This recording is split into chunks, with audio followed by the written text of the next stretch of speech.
The Winter Olympics just ended, but I'm still feeling patriotic. So many Canadians out there representing the Maple Leaf, getting medals for the country. Brings me back to when I did that last summer in Tokyo. I feel like I need something more appropriate for this reaction. Check out what Nike sent me a few weeks ago. Ooh, you know the vibes, Maple Leaf on the chest, representing the Canadian women's hockey team, Olympic champion Canadian women's hockey team. Team Canada wins their 5th gold medal in women's hockey. A 3-2 victory over the United States. Let's see what else Nike sent me. Quick unboxing to start the video. Hockey puck with my name on it. You know the vibes. Maple Leaf. Flag so I can rep. Go Canada, go. Yes sir. Break the ice.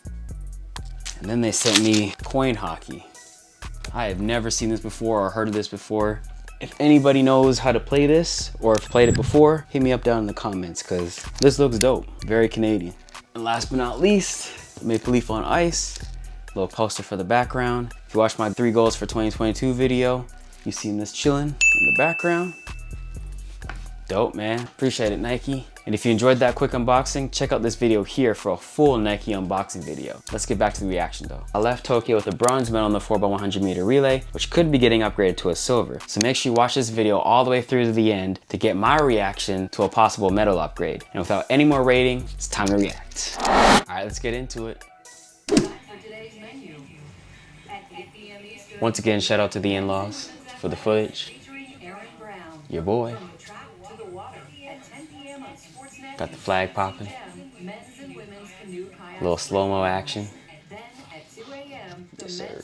First, I gotta set the stage. So we're winding it back to the 200-meter finals. Because it's the day before the 4x1 prelims, we had to have our meeting for the 4x1 right before the 200-meter finals. So my mind's already locked in and I'm set on the 200-meter finals, but we have a meeting for the 4x1 to discuss the order. Now, here's where it gets crazy. This whole time I've been training to run third leg because we have new guys on the team. We got Jerome who's running second, which was where I usually run. So we're trying out a new order. We're thinking about running a horseshoe, which would be Jerome to me to Andre. And you know, honestly, that seemed like a really good plan. So I've been practicing third leg, a leg I've never ran in my life, but you know, I'm down for the team. Whatever we think is gonna have the best amount of success, I'm down. And we really thought we had a shot for gold. So if this is what the coach is saying is gonna get us there, let's do it, bet. I did a whole bunch of practices, you know, working third leg, taking sticks from Jerome, passing sticks to Andre, and come to find out in the meeting, he switches it up. Whoa, whoa, whoa, whoa, whoa, whoa. I'm already focused and locked in on my 200, and then he drops this bomb on me that I'm running first leg. Okay, luckily I had to run first leg before in 2015 for the first time on a pro level, and we got a bronze medal out of it. So I'm like, okay, I've been running good 200-meter starts. That's the reasoning, basically. They wanted to get into a really strong start, put us in good position, and have us in contention by the time we get to Andres. All right, so if you watch my 200-meter reaction video, you saw the schedule, which was 2 rounds in one day, and then the next day was the finals. Now, after that 200 was done at night, we had to wake up the next morning and run this 4x1 prelim. So I had no time to process the 200-meter final. Honestly, it was a quick turnaround. I had no sleep, because you know, you have to cool down. I had a drug test after the 200 final. So, you know, that takes a long time. Everybody's got to get their samples. They only have so many people to test you out there. So you're in the queue. I was honestly the last one to leave the stadium after the 200-meter finals. They had to get a private car for me because all the buses to the village had stopped running. That sucked. Didn't get home until super late. Of course, I couldn't sleep. I just ran one of the biggest races in my life, probably the biggest race in my life. And I was upset about how the results went. So I was thinking about that, running the race back in my head. Overall, I just couldn't sleep. I had to wake up early because, you know, you got to wake up, get your food, wake the body up, get on the bus, go over to the village, meet together as a team, have your meeting, and then warm up. All that takes time. So I'm gonna run the tape and we'll see if that plan paid off.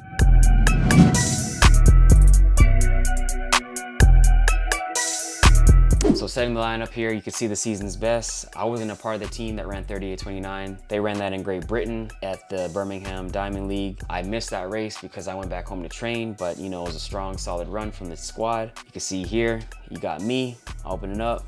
Canada, let's go. Yes, sir, point the baton. Passing off to Jerome, Brendan, and then Dre. Here we're lane 8, we got Ghana. Lane 7, Denmark. Bang, bang, shots at us. Number 1, Germany, let's go, they're ready. Italy, you know what Italy's about. They had the 100-meter champion, Tortu on the anchor, he's a monster. China's nice, man. Don't sleep on them. They're really technically sound, they do their thing. And then you got the US. We'll pause right here. You know, the US is always a strong team, always a challenger for the title, be world champions, Olympic champions. They have immense talent, okay? No one has a talent pool of sprinters that the Americans do. They produce year in and year out. The anomaly was the Jamaicans for a stint when they had Bolt, but overall, in the history of track and field, the Americans are the ones to look out for. Now, the issue with them that they time in and time out run into is the fact that they have too much talent. That's not something that's unique to this team. This has been since I've been running. Every year, that's always their challenge, is getting the fastest guys in the world to buy into a team and practice together, because they want to focus on their individual events and handle the business there. Nobody wants to take some time out of their training schedule to do a training camp when they're trying to be Olympic champion. So that's what's tough about the Americans. And, you know, as you can see, they got some of the fastest guys in the world right here. This team should have been enough to get into the final. I'm not going to speak too much about it though. Let's roll the tape again. And then we got Turkey in lane 2. All right, so as you can see him in lane 9, there's a boy. Qualifying times 38:18, 38:34. You got Dre on the anchor, ready to go, shades popping. All right, so you know the times to beat. We're trying to just pass the sticks cleanly. You know, our coach is always conservative in the first round. He doesn't want any mishaps. Our marks are pretty conservative. Here we go, guns up, bow. I had a really good start, man. Honestly, in lane 9, it was nice because I was able to really whip off that curve. Our stick exchange there was not the cleanest, but Jerome did his thing on the backstretch, passed it to Brendan. Go, go, go, go, get out, get out. Okay, we're in pretty good position here. Handoff was pretty slow, and now we're in about 4th, and there goes Dre, doing Dre things. Across the line, winning time 37:90, look like China. Dre looking up at the clock, what we run. Okay, the winner of the heat is 37:92 from China. Nobody knows what's going on. This is the most nerve-wracking time, waiting to see if you made it, you know, looking up on the clock, waiting to see your name, man. You're like, did I make it? Did I get in? Did I get out? See the Germans celebrating because they see that they got in. Ghanaians are happy they got in. This was a fast heat. So you see on the replay here, Jerome running down the backstretch, going into Brendan Rodney. Pretty good, you know, about halfway through the zone. Good exchange. And here you can see Dre got off the mark good, but you know, Brendan had to slow down a little bit. Andre always holds back a little bit when he takes off. He doesn't want to leave the runner. And then you can see Andre making up a lot of ground. Almost ran down China. That man was running for his life. And you see, it was a dead heat, man. Everybody was close. Ooh-wee. 37:92. Dre actually ran him down. Oh, I forgot about that. I haven't seen this since we ran it. So this is a raw reaction time. You see your boy right here getting out. Run, run, run, run, run. Pull away from Ghana. I made a mistake here, and you can see I ran on the outside because I'm used to running on the second leg, and I'm not used to running on the inside. So that was my bad. I ran up on Jerome because I was right behind him. I should be on the inside as a curve runner, and he's on the outside to make a clean exchange. I'm also not used to running the baton in my right hand. You see Brendan here eating up the curve, doing his thing. And then, like I said, by the time Dre gets it, he's a little behind. They had a slow exchange, but once Dre's going, man, that's my ink. Your thing, boy. Yeah, I'll take Dre on anchor versus anybody. Our job is really just have clean passes in the prelims, smooth, get it in good position for him, get him all the way through. Let's try to make the final. That's what we did, man. Got some things to clean up, open up the mark. Got that first leg out the way. Wasn't expecting that. Like I said, I was expecting to run third leg, but you know, you gotta adapt. You gotta be professional. Step up for the team. Whatever they say, hey, AB, we need you on first. Cool, I got you. See, look at that. You can see me and Jerome were passing. It was like right at the end of the zone. Normally that's good, but you wanna get it smooth, you know? You wanna stretch out that zone, get a smooth pass, and then have him up and flying with a nice acceleration down the backstretch. But you know, we'll clean that up for the finals. We'll fix that. 3 sub 38s, 38.0, 38.08, and then 38.10. The Americans just missed it, man.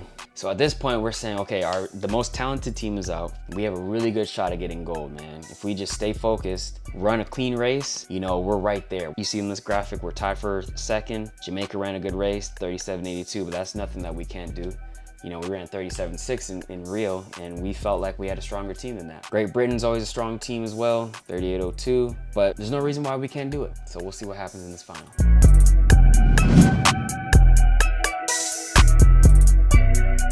All right, so finals time.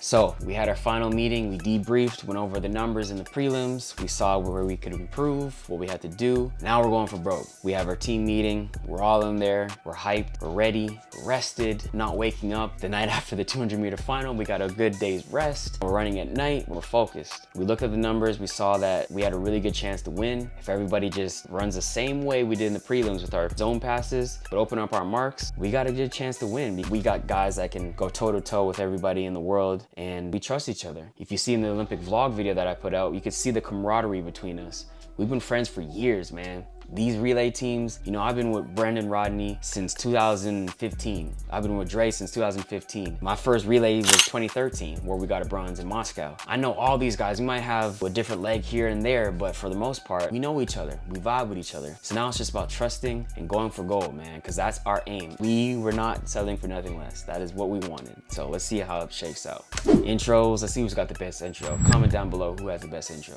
Ghana, honestly, they stole the X. That's our thing. They know that too. Ghana, why you playing? Germany, okay. Oh, what's this? Oh, they stole the X too. What's going on? Everybody throwing up the X? They coming for us, man. I'm gonna take that personally. We changed it up, you know, coming out. All right. Yes, sir. Arigato. Let's go. Jamaicans, what they got? Oh, nah. You need more swag with that. What's this? Just a little bow? Ah, come on, man. Y'all are Jamaicans, man. You're supposed to have the swag. Okay, GB. All right, hands in. All for one, one for all. For the queen. China, what you got? Oh, that's fire. Dragon Ball Z, that's fire. Okay. Italy, brotherhood, hug, wave. Okay, flex a little bit. That's wholesome. Say hi to mom. And Japan, the host country, what you got for us, man? All right. Heights. Karate Kid. They look nervous though. Japan was also a team that we expected to go for gold, honestly, but I feel like they didn't have their team like they normally do. Canada, okay, Dre's ready. Let's do this. At this point, man, I'm ready. I'm just like, let's go. There's your boy, shades popping. I'm locked in. Yeah, Japan. Like I said, man, they look nervous. They got a lot of pressure. And even though there's no fans, you know, back at home, they got all their hometown people watching them, supporting. There's your boy again. A quick run through the lineup again. Japan, Italy in 8, China in 7, GB in 6, Jamaica in 5, your boys in 4. Boom. Camera went too fast, man. It would have been hard, but they went too fast. I tried to hit them with it, you know. But, you know, it is what it is. Canada 4, Germany 3, Ghana 2. Tensions are high, man. This is the most nerve-wracking part. And because I'm a starter, I'm the one that has to set the tone. I gotta get out. My team is looking at me right now like, yo, set it off. Normally on the backstretch, so I wait for the gun, watch a bit of the race, and then I get down. But now we mix it up and I'm on the first leg, so I gotta set the tempo. Make sure I got the baton in my hand. Don't leave that behind. That wouldn't be good. Guns up. Pow! Go. Drive. Woo! Everybody ran pretty good on first leg, honestly. Now there, I'm gonna talk about that after. Just remember that first exchange. Come on, drone. All right. Oh. Ooh. GB is out. And Italy's third leg did his thing. China was up there too, but that was a terrible exchange. Go Dre. That boy's stepping. Man, I haven't seen this race since we ran it. This is crazy. Man, this is the theme of the Olympics in Tokyo, man. Love to have it back. We did good, but it's like, God damn, we're so close. That goal was within our sights, man. Crazy. Congrats to Italy, man. They came up and they shocked the world for real. I think everybody was expecting Jamaica just from back in the day, defending champs. GB, you know, they did their thing. They were out. And, you know, Dre did his thing. Signature close. We just had too much ground to make up. Our exchanges were terrible. Our guy Dana, he's our biomechanic guy, crunches the numbers, goes over film. He told us afterwards that if we had the same exact passes from the prelims, which weren't even that hot, standard passes, we were at 37.50. The winning time. Could have been Olympic champs. Man, we let that one go. That one still stinks to this day, I'm not gonna lie. So you can see right here, first pass. I called Jerome and we almost didn't get into the exchange. You know, by the time that I got into him, we had to just fit it in because he was trying to accelerate, run to the end of the zone, but I'm ready. I'm ready to give him the stick. See, I'm dapping them, telling them good job, congratulations, you guys showed out. And that's key, you know, because there's no fans here. So you're an Olympic champ, you want to make the moment feel good for them. So we're gonna pay our respects. I'm steaming though. Not gonna lie to you. I was probably more mad in the end of the 4x1 than I was at the end of the 200. Even though we got in the podium, we got an Olympic medal, another bronze to add to the mantle. I'm hot, I'm steamed, because I knew what we left, what an opportunity we had, and it doesn't come back. Honestly, man, it burns. Because we just ran our race, you know? Just be us. We're Olympic champs. But then again, everybody else can say that too, you know? You never know if everyone else ran their best race, what could happen, but I'm confident in us, honestly. Jerome with his flag upside down. Come on, bruh. Get it together, man. Man, you can't have that on the world stage. Someone's talking to me, I can't hear nothing. It's crazy, we're in a stadium with nobody in it, but I still can't hear. Replay again, jumping out the blocks. I did some fishtailing again. If you don't know what fishtailing is, go back and watch my 200-meter reaction video. Now look at this pass. I'm trying to get it to Jerome, he's fishing for it, and by the time he gets it, he barely has it, so he's gotta hit his baton, get it in his hand properly, and when he's doing that, Brendan sees that, so that's a chain reaction. And then Brendan doesn't take out as hard because he doesn't think he's coming in hot. And then they have a terrible pass, he runs up right upon him, and then our last exchange was actually not that bad. Andre got a little conservative, but then once he gets it again, he's flying. You know, it's showtime in the finals. Look at him, he's walking people down. Boom, boom, boom, boom. Bye China, bye Jamaica. The gap that they had up front was just too much. See, we just have to get him in range and let him do damage, but you know, those terrible passes killed us.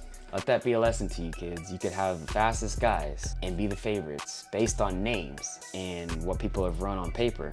But if you don't get those stick passes right, it's over in the relay. It's all about the exchanges, the little things, fundamentals. Listen to your coach, zone times, stick passes, spacing between, stretching the zones. These are all key things to pay attention to, kids. Remember that. We don't have to wait too long for another Olympics. Got world champs, Olympics. So we have a great squad. We build our chemistry, work out our order, work out our handoffs. We will not make those same mistakes again. All right, so medal ceremony coming out. Everybody masked up, COVID games. Shout out to people who made our track suits. Our suits are fire. Everybody's just kind of fire, honestly. The all white, it's clean.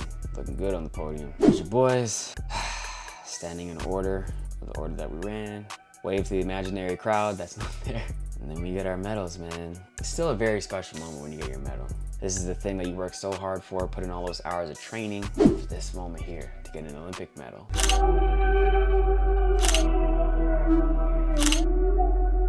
GB getting their medal, their silver medal. More on that to come. And then you got the Olympic champs, man. I don't know the last time when Italy won an Olympic medal, let alone an Olympic gold. All the form charts busted up. Nobody would have predicted that. I don't think they had us on the podium, to be honest, but they definitely didn't have them.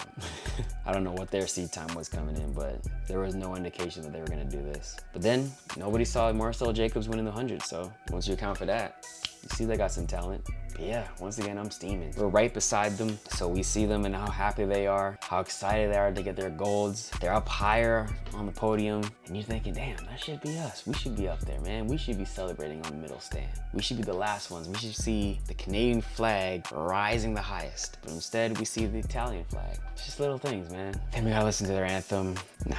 One day we'll hero Canada. Trust and believe that. So quick summary of the race. We came away with a bronze medal. And at the end of the day, when you come away with an Olympic medal, you can't really complain too much. You aim for the stars, you land on the clouds. At the end of the day, we have some hardware to walk away with. So these things are dope. Second one of my career. Very proud to add this one to the mantle. But at the same time, we wanted that gold, man. We knew we had what it took to get it done, to be on top of the mountain, but it just wasn't our time. You know, I had a solid start, but knowing that I'm one of the top guys on the team, I feel like I could have had a stronger leg, you know, really separate from the pack and put us in good position. But I didn't give nothing up, which is the key. So it is what it is. But it wasn't even our legs, man. Our legs were solid. It was really the sick passes, man. And that's what's crazy. Normally we have that chemistry, being Team Canada. We work together. We have our training camps. You know, we don't have too many egos on the team. We're professionals. But we did have a new lineup. I ran first leg. Like I said, I'm normally on the backstretch. We had Jerome running his first championship ever. So me to Jerome, the chemistry wasn't there. We didn't even get a chance to practice. I was practicing third leg, like I said. So he was passing to me. And then all of a sudden on game day, on the biggest moment of our careers, biggest stage, now I'm passing to him. So our pass wasn't crisp. Should have passed it earlier in the zone. Miscommunications. It is what it is. We didn't have the chemistry. No excuse. We should have got it done on the day, but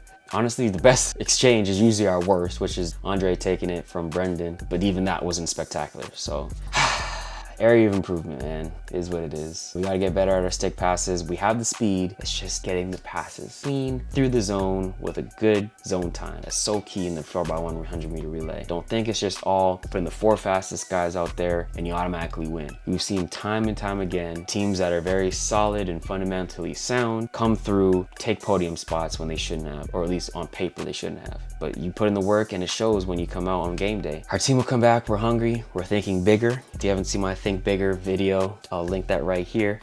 Definitely thinking bigger for 2024 and the championships leading up to it. We know we have gold medal potential, so we're gonna go for it again. Bronze medal, hungry for more. Damn, we could have had that gold, man.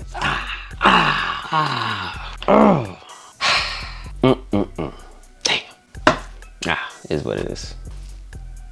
We'll be back. So that was my reaction to the race itself. Italy coming away with the gold medal, sitting on top of the mountain. We aimed for that gold medal, but we ended up coming away with bronze. And that brings me to the silver medalist, Great Britain. As promised at the beginning of the video, here's my reaction to possibly getting upgraded to a silver medal. So my first initial thoughts were, I'm good with my bronze. I'm now a 4-time global medalist in the 4x100m relay, all of which are bronze medals. 2 at the World Championship and then 2 at the Olympics. So to get upgraded to a possible silver would change it up and add something new to my mantle. So then why was I cool with my bronze? Simple. I really feel like I earned that. My initial reaction was that we went out there, set out for a goal to get gold, and we ended up with bronze. I'm cool with that. It's months after the fact. I'd already processed that. I already accepted that we didn't hit our goal, and we were still proud of our bronze medal that we were able to come away with. Cool. There's many opportunities for us to still pursue, and we were already mentally on to the next. So to retroactively get upgraded to a silver medal on our day off kind of feels weird. We didn't go out there and run any faster. We didn't do anything different on the track. It's literally because of a disqualification. So that feels a little strange. One thing to get upgraded on the track from a disqualification, like somebody running out of their lane, somebody handing off outside of the zone, or stepping on the line. Those are hours after the race tops. To have it happen months later, nah, that's kind of weird. The other reason why I was good with my bronze is because I feel bad for the other runners. Those guys were out there working their butt off too, and they deserve that medal just as much as we do. Through no fault of their own, they ran their hearts out. And to go from being that close to a goal to now walking away with no medal at all, nah man, that's tough. So my heart goes out to them. I feel bad for them, and that makes it hard for me to celebrate getting a silver medal, honestly. I don't know the details of what happened, so I'm not gonna get into specifics, but I'm just gonna say I feel bad for the other 3 runners. Things happen, part of the game, it's part of the sport. Unfortunately, it's tough, man, it's tough. I can only imagine what that feels like. But I guess for us, there is a silver lining. Huh? Anybody? No? That silver lining being, now I have an Olympic bronze medal, I'll have an Olympic silver, and all I need is an Olympic gold in Paris 2024 to complete the set. Now, I don't know the logistics of this and when we get our medal, if we're just gonna get it sent in the mail, if we're gonna have some sort of post-Olympic ceremony at the Canadian Championship. I don't know how it's all going down. What I wanna know, if I'm getting another one of these. Coolest thing about getting this medal was this guy that came along with it. I got a bronze mascot to go along with this medal, and that was one of the coolest things about the games. If they're gonna upgrade this, then hopefully they upgrade this guy too. Give this back, but I'm still keeping him. So to sum up my reaction, I was good with my bronze medal, but at the same time, rules are rules and disqualification is disqualification. So if that means we get upgraded to a silver, I'm gracious in that and thankful. So if you made it this far and you enjoy these type of reaction videos, check out this video here where I react to my 200-meter races in Tokyo, or this video here that YouTube recommends. Don't forget to subscribe to the channel and hit that notification bell so you see me every time I drop. Give your boy a thumbs up if you enjoyed this video. Thanks for watching, and I'll see you in the next one.